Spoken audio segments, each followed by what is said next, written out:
ย้ายติมเพิ่นขยับตามองขึ้นเป็น10เซนค่ะพี่น้องปกติเพิ่นใส่8เซนค่ะมื้อนี้เลยได้ปลาตะเพียนโตใหญ่ค่ะพี่น้องโตละ7-8ขีดเกือบกิโลก็มีค่ะสาวอิมก็ยังลงน้ำคือเก่าค่ะพี่น้องมื้อนี้มีลูกค้าเพิ่นสั่งปลาตะเพียนค่ะสมัยสาวอิมไปเฮ็ดงานอยู่กรุงเทพพี่น้องสิเว้าให้ฟังค่ะสาวอิมเคยไปซื้อปลาตะเพียนต้มเค็มค่ะอยู่โรงพยาบาลสมุทรสาครมีเจ้าหนึ่งประเนตรแซ่บครับพี่น้องกินได้ทั้งหัวกินได้ทั้งก้างให้ว่ากินได้เบิดโตครับพี่น้องก้างกับพลอยๆซะแหละสาวอิมอยากเฮ็ดกินเด้พี่น้องแต่ว่าหาบ่มีสูตรเฮ็ดบ่เป็นค่ะมีผู้ใดสิพอแนะนำบอกสาวอิมได้บ่น้อค่ะแม่นผู้ใดเคยเฮ็ดปลาตะเพียนต้มเค็มหรือว่ามีสูตรดีสูตรเด็ดก็คอมเมนต์บอกสาวอิมเด้อค่ะพี่น้องเป้าพื้นการใส่มองหาปลาค่ะพี่น้องขันมือมันบ่ถึกมันก็บ่ถึกเด้อพี่น้องบ่แม่นว่าปลาขังไว้ปลาอยู่ในสาเอามือใดก็ได้พี่น้องขันมือใดมันบ่ถึกเลยนั่นโตนึงมันก็บ่ได้โตนึงมันก็บ่เข้าค่ะว่าสาวอิมกับยายติ๋มช่วงนี้สิหมานแน่ค่ะพี่น้องลงน้ำกะ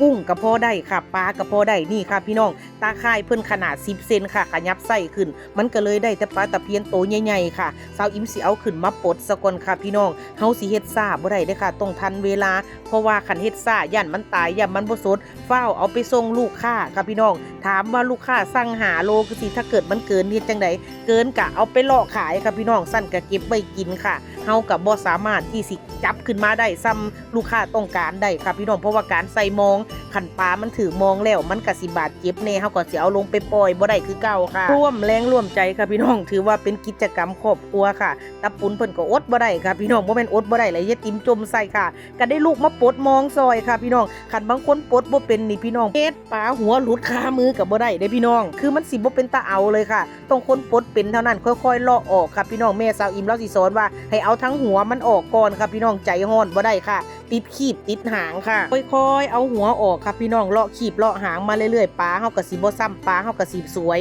ปลาเฮาก็สิบ่ตายค่ะถึงมือลูกค้าก็ยังสดๆอยู่จ้า